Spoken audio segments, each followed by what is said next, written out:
The cold weather is here and you've probably already set up your fireplace or plugged in your heater, but you may want to double check that you haven't created a fire hazard in your home.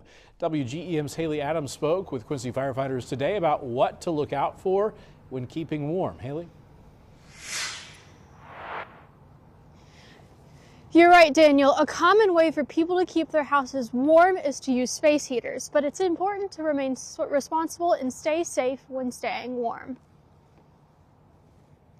Quincy Firefighter Wade Murfin says to stay as safe as possible when using space heaters. To do so, you want to plug it in directly into an outlet and not to use an extension cord. You also have to be mindful where you place it. He says to leave it at least 3 feet of clearance around the space to prevent flammable objects from catching fire.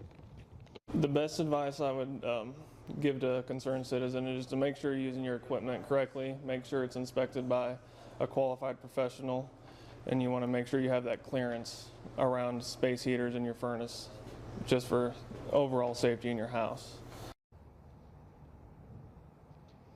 According to the U.S. Fire Administration, portable space heaters account for almost half of fatal heating fires in homes. Murfin also says that if you smell any gases, to not heat or turn on any heating or to light anything. He says to vacate the area and to call 911. Live in Quincy, Haley Adams, WGEM News.